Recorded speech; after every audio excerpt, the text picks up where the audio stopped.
All right, today we are talking about being relentless. Fern, what does that mean to you? I've heard this. I stole this from somebody, and it means being more stubborn than the athlete that is standing in front of you. Ooh, I like that. Being more stubborn. I think I just tell people that it's, you can't let your eyes get used to shitty movement.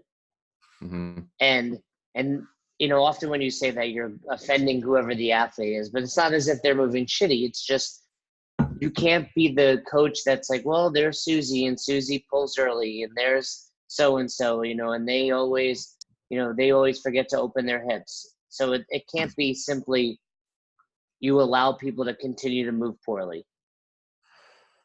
Yeah, this is something that I know you regularly bring up at the level two, and then something that I've really had the opportunity to dig into in things like the CDP, because the because when people are outside of their comfort zone with regard to they normally see Jenny or Bob or whatever, they brush that off to the side. But the second they come into my facility and they don't know these athletes, you can't kind of get away with that anymore. Like there's no justification for it because you don't know that person. Like what you've done is you just not tried hard enough. So that's the interesting topic. It's how do we balance this idea of being relentless with the same idea of providing the best hour of their day? Well, when I took my level two back in 2008, I passed it, which was, a challenge back then. Very few people were. But one thing that always resonated with me was Nicole Carroll said, "Hey, Jay, people really like your coaching. They really like being around you, but you need to be more relentless." And that was almost the reason I didn't pass. It's a struggle and it's hard, especially for newer coaches. Yeah, the relentless. I think a lot of the reason the relentlessness aspect of coaching is difficult is because it's largely abstract and it's very much situationally dependent, which makes it really difficult to navigate as I have multiple classes throughout the day and have different athletes in those classes, and each one of them has an entirely different scenario, and the relentlessness needle gets moved differently based on all of those athletes. So I understand why the concept of being relentless is exhausting, and but it doesn't mean that we don't tackle it. We just have to, you know, just do it better than we're doing it currently. We just got to make that T-shirt, by the way. Yeah, we do have to make that T-shirt. So when we say this, though, let's give our listeners, as we always try to do, some tangible takeaways. When we say being relentless, first thing we want you to think about is, okay, what am I coaching and what am I looking for in this movement? So let's just take the air squat. Okay, what am I looking for? Well, heels, knees, depth, arch. We want proper line of action. Great. Now, do we just accept if someone's moving a tiny bit better versus they can be moving even better? So it's really comparing them to their potential. So the way I would describe it is, have I gotten this person to move as well as they're going to move today for this movement? So that automatically factors in like what they got going on, their movement restrictions, what the workout is, like all of those psychologically, what they're dealing with. And the goal is I have to get them moving as well as humanly possible in this hour, right, to make it the best hour of the day. So for instance, I just did the 9 a.m. class at the gym. I think there was 15 people in there.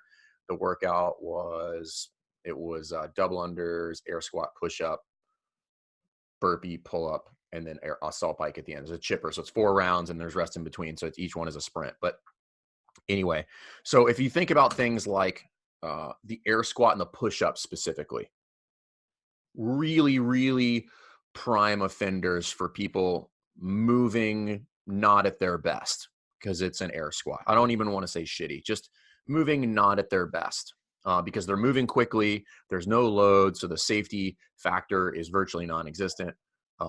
And what you have, most people would look at that and be like, well, they're moving fast and it's just an air squat. And right there, what I've done is I've justified not doing anything. Right. So I think I think Steve Haydock kind of introduced me to this concept, which I really try to emphasize in this. And I do this to try to enforce relentlessness or push the needle on people's ability to take action on improving movement. So so let's say somebody is squatting and their stance is narrow, and it's not like their heels aren't together, so they're not in tiny dancer stance, but they're narrow. It's inside the shoulders, and they're squatting right at that point when it's gray, right? So it's like right on the cusp of is hip crease below the knee or not. And a lot of coaches, the vast majority that I would deal with, would put a qualifier on that movement. They would say the stance is a little narrow, or they're, I don't know, pretty close to parallel. And when I say a little narrow or pretty close to parallel, what I've done is justified not doing anything, because I've created some arbitrary metric on like what is severe enough deviation from appropriate that justifies my intervention in this problem. So I don't let people say things, and normally this comes in the seeing drill.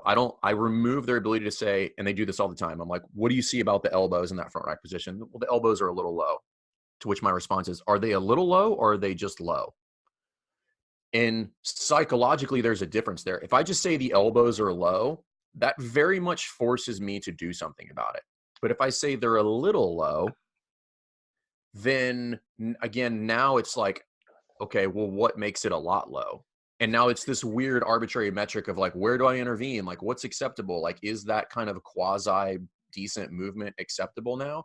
And then you get into this weird, and this is another thing. I think Steve stole this from Andy Stump, which is like, what you allow in your presence is the standard. So if you allow people to have their elbows low, regardless of deviation, then it's just okay at this point. Well, and I think everything you just said is entirely true. And as you're saying that, what it reminds me of is something I say often at the level 2 is, if you see something, say something. Yeah, regardless of the degree of deviation from accepted parameters. Well, yeah, like, I think you and I really like to use analogies and real world analogies. If, you got 2 kids, and if as Logan's growing up, she starts to chip in with the chores, and she does the dishes one night and she leaves a bunch of food on one of the dishes and puts it away, and you're like, hey, Logan, this is still a little dirty. Well, I guess the bigger question is, are you going to eat off that plate? Yeah. And the answer is probably no. Like, or more importantly, like, what is clean? If it's a little dirty, more importantly, like, what is clean? And where does that acceptable line lie? Yeah, right. And I would say clean is clean. Clean means like it's been washed. There's no food on it. And that's the same thing with the elbows. We know that front rack position, and again, the problem is people take into account people's struggles in positions, which from a coaching standpoint, I just have to remove my feelings about that. And my evaluation of movement needs to become very binary, not like in a robotic, lacking empathy kind of way, but it needs to be very, very binary. It's either a 1 or a 0. It's either what it's supposed to be or it's not. Once I've determined that it's not, because it will virtually always be not, how close can I get it to a 1, right? Whether it's a 1 or a 0, like how close can I get it to what is acceptable, best possible movement pattern for this person today? And then start working towards that. But it's never,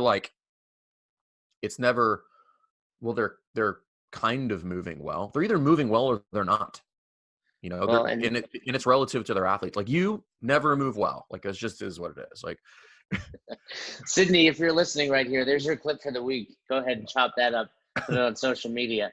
So, but I think you're absolutely right. Now that the balance is, okay, well, first of all, before I even get to that, I guess my question is, how often do you hear this one though? Like, oh, well, their elbows are a little low, but they need some mobility. I mean, we've already talked about it ad nauseum. And the problem with that statement is, not that you're wrong, right? That the person is wrong when they say that. Usually, if we put context in this scenario, the issue is, so let's say you tell me that I'm evaluating your coaching. I'm going to say, what do you see about that front rack position? And you say, well, his elbows are a little bit down and he probably needs some mobility work on that. I'm like, you don't know that. We've not done an assessment. You haven't asked him to bring his elbows up any higher. You've done nothing that would resemble relentlessness in order to get some data back that would be, for the most part, universally agreed upon that is the extent of what we are going to get in this scenario. And that's where the hiccup is there's an assumption about what people can do without actually trying, because it's uncomfortable for us to make other people uncomfortable for whatever reason. And I get it. And I think my favorite example of that is typically at the level ones during the front squat. I think the front squat, during the squat breakout is one of the most eye-opening opportunities for new coaches. Even just recently, I had someone, I think I was in Tampa, and I forget the guy's name, but he was from another country that I like, Suriname or something.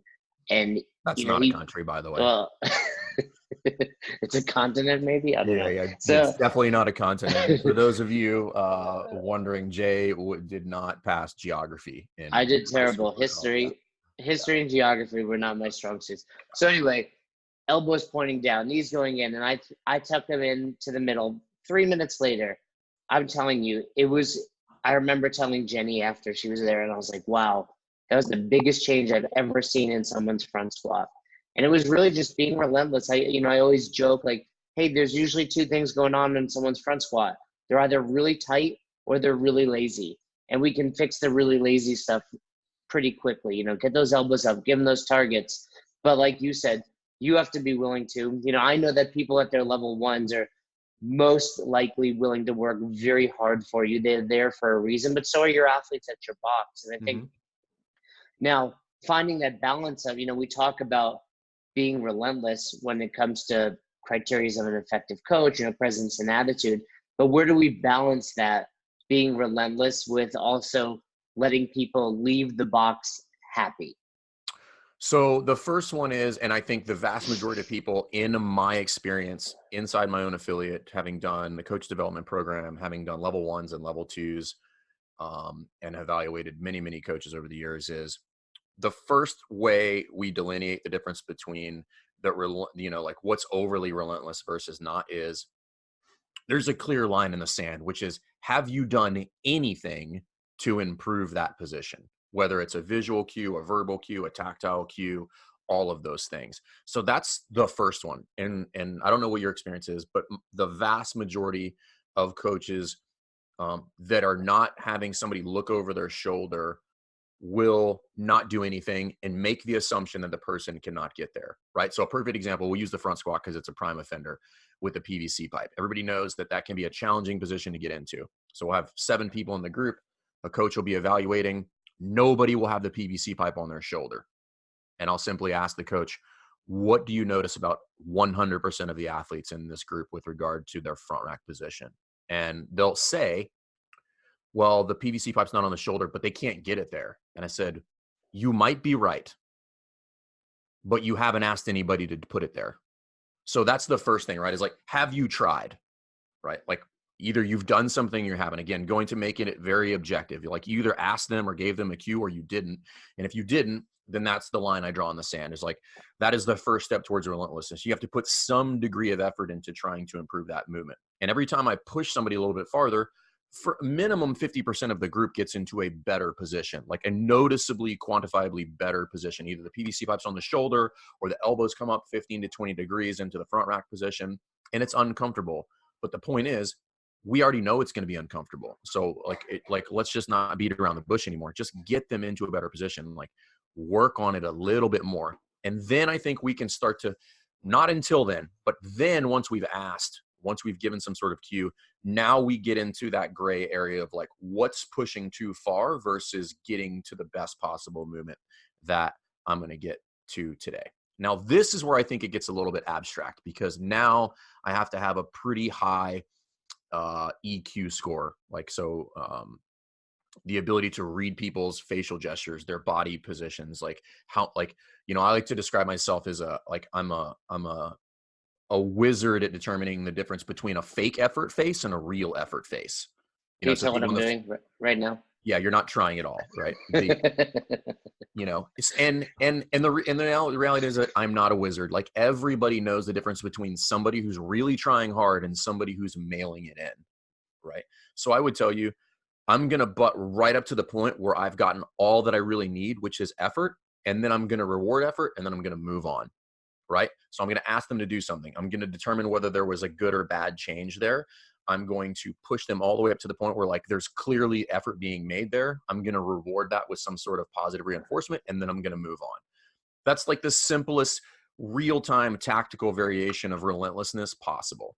that I could give you is like, A, did you say anything? If you didn't, we can't even begin to have the conversation about being relentless as a coach.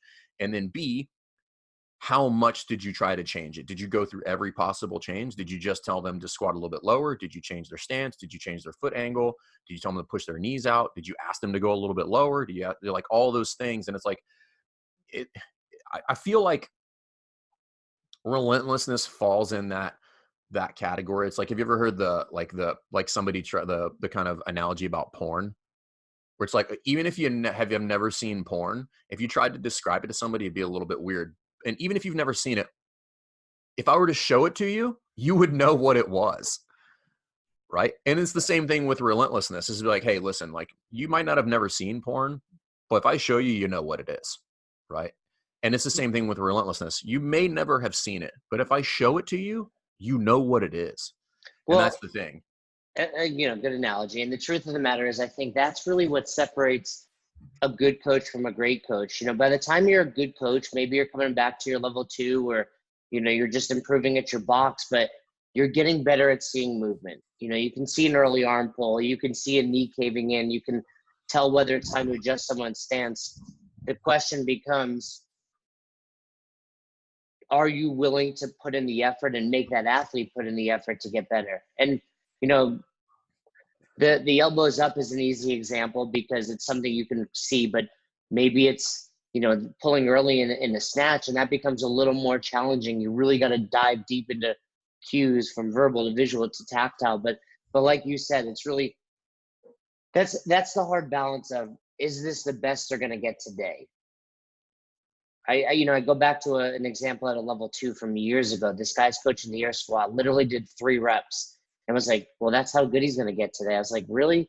You don't think you can get him any better than that? But you have to be able to find that balance.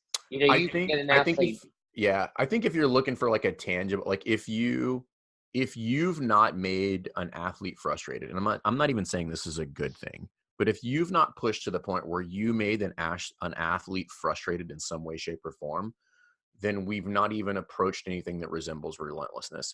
Like, because as a coach, until you get more skilled and until you can start to develop the eye that leads you to root cause versus this thing that's going on, and you have, multiple variations of cues in your back pocket that you can kind of rip out and kind of get to some sort of solution, you're going to overshoot that. Like, it is inevitable part of the process, right? Like, you're going to overshoot it. You're going to ask for too much. You're going to ask for something that's unrealistic. And I would argue that is the process with which to get to that fine balance of relentlessness that still allows people to have a really, really good experience in the best hour of their day. But you're going to overshoot it. And if you're not, then you're not, again, I hate to use the term, but you're not being relentless enough in your pursuit of relentlessness with regard to coaching. Yeah. If you ever made someone cry, you're not really trying hard enough. And, and oftentimes it does manifest in frustration, and I've seen tears, but really what we're also looking at is just 3, 2, 1, go. You see someone's elbows. Are you still reminding them over and over during it? And it doesn't have to be badgering, and it doesn't have to be the only thing you say to them. Balance that relentlessness. When you see that effort being put in, good job, Johnny. You're like, good job. You did get your elbows up, or, great. Now let's keep that going and then come back next round. It's part of it is just remembering, hey, this is what I'm working on with each athlete, not trying to hit them with so many different fixes and so many different cues. But, in one workout, like the example I used today, maybe on the double under for one athlete, it's keeping their hands in, maybe for another athlete on the push press, it's, not pushing early, but remembering where you are and just hammering those 1 or 2 things per athlete. So I'll give like some, I was just writing these down as you're doing that, and a couple things with regard to how to execute this, but more importantly for people to understand, like, people are hesitant to try to exercise this idea of relentlessness because it usually goes wrong, right? So here's a couple ways that it goes wrong. Number one, they say the same thing over and over again. So it's like, hey, elbows up. Hey, get your elbows up. Jason, get your elbows up. Jason, your elbows are still down, right? So all of that is the same cue without really changing it, right? So the first thing is, like, Ask, don't tell. Meaning, hey, Jay, can you drive those elbows up a little bit harder for me?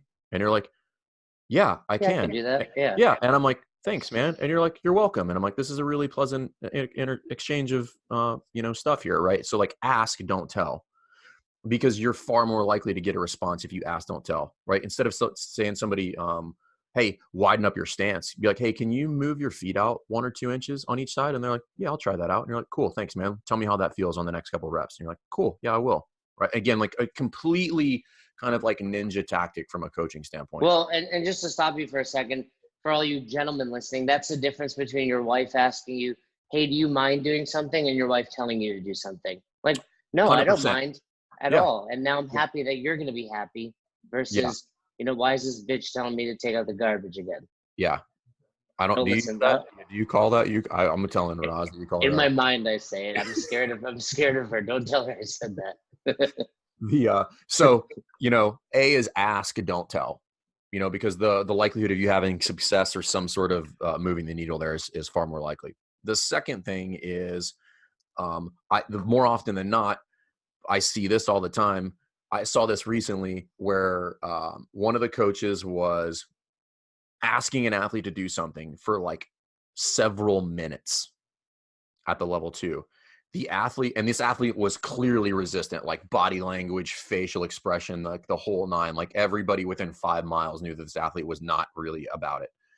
And so finally, the coach got the athlete to make the change. And I'm jumping for joy on the outside of the circle. I'm like, yes. I'm like, A, you were relentless. You got the change. And then the coach just walked away. So I stopped the group and I was like, you blew it.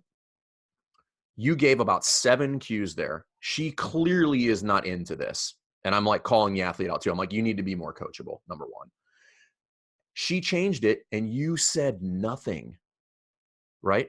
If they give you some sort of improvement, you need to acknowledge that, right? Like that is how I get equity with my athlete in order to continue to be relentless, is I have to reward the behavior that I'm asking for if they give it to me. Okay, so that's the second one. So first one is ask, don't tell. The second one is acknowledge or reward good movement. The third one is what happens all the time. So the coach always says, the athlete gets annoyed when I do that, to which I always have a follow-on question. Who else are you cueing in the class? And the answer is generally nobody. Like you've just decided to pick on Sally because she squats high. So in order for me to not have some sort of perceived bias for this shitty mover or whoever this is, this person that causes me problems in the class, you have to be equitable with your cues. And maybe strategically you start with the best mover. If I cue the best mover in the class for the first couple reps, it's not weird now when I move to the person who knows they don't move well. They're also not butthurt about it because they're like, oh, well, Fern's the best mover. He's clearly better mover than Jay is. And he just got cued. So maybe it's not weird. Maybe they're not picking on me because I move poorly. Maybe they're just coaching everybody. So that goes back to the whole, kind of presence and attitude, which is like, you need to have those very clear one-on-one interactions with every athlete in the class by name so that that person who really does need a significant amount of improvement in their movement doesn't feel singled out. Right. Well, and I think what you're saying there as well is you have to be coaching everybody, and you also have to be aware of people's personalities. Like there are definitely, I like to think I'm coachable, but there are days I'm tired and grumpy, and it's like, hey, not today. And you'll be able to pick that up. So part of it is, being able to read people, and that comes. But if you're the coach that always is assuming people don't want it, you're probably just afraid to be relentless. Yeah. And again, there's tactics for that. Like, and you say this all the time, right? Which is like, you can say almost anything to anybody. It just depends on how you say it. Right. So like that's a real scenario in coaching. So ask, don't tell, right, is a real shift in how that cue or whatever it is delivered. Rewarding good improvement means that they're going to be open to the next time I come back and do that. And then coaching everybody removes this idea that they're being singled out. And that's how that's what gives me the right to be relentless with this person who does actually need it. Absolutely. I think that's, Those are some tips that people can take back. And, if you're going to take it back right now, just throw some cues out to people. Balance that relentlessness with praise. Don't be the coach that's only ever telling people what they're doing wrong. Check in on people, read them. If they're, looking down, if they're seeming grumpy, okay, maybe back off a little bit, but don't lose sight that the goal is to get people to move better. Like I said earlier, my favorite Glassman quote, don't let your eyes get used to shitty movement. You can't have that person at your box that's just, well, so-and-so squats high and so-and-so does this. If they do that, it's your fault. Get them to move better. Yeah, and the reason Relentless is so tough is, and this is why I recommend people videotape themselves, it's not the athlete's fault. It's my fault. The delivery was not there to get the change that I wanted. Because if somebody can walk in right behind me and get them to move better, that's a me problem. That's not an athlete problem.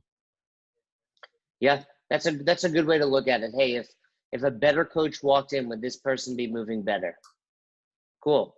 Then do it yourself. Yeah, then do that, but better. That's it. Coming soon to a e-commerce store near you. All right. Well, there it is, being relentless. We can certainly talk more about that, but great introduction to the idea of being relentless. And it's one of the hardest things to do as a CrossFit coach, but it's going to pay off if you can learn how to implement it into your style. So, all right, Fern. Good stuff. Thanks for listening to Best Hour of Their Day. If you haven't heard about Anchor, it's the easiest way to make a podcast. Let me explain. First of all, it's free. How cool is that?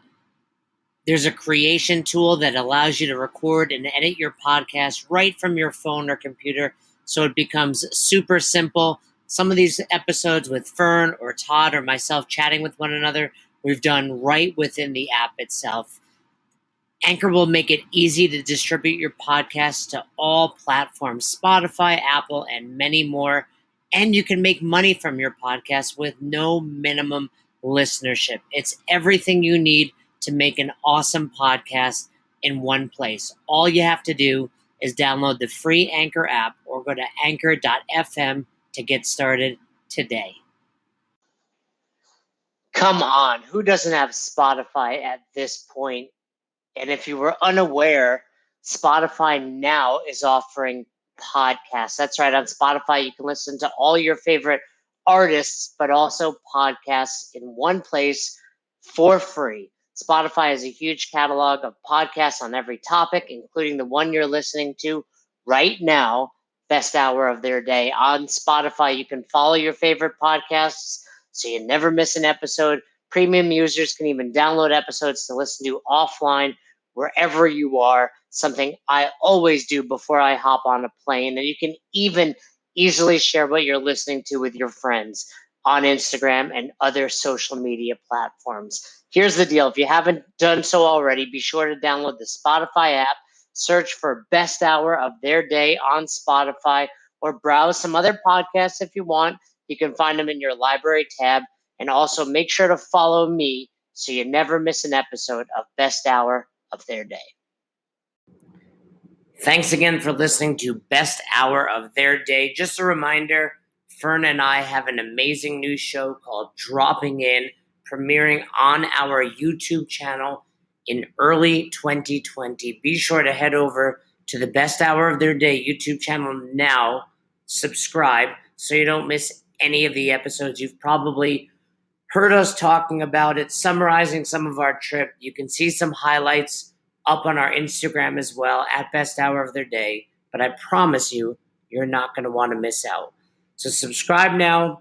Thanks for everything you do. Thanks for letting us be a part of your lives. Hope you have a great rest of your day. Tune in tomorrow for another episode of Best Hour of Their Day.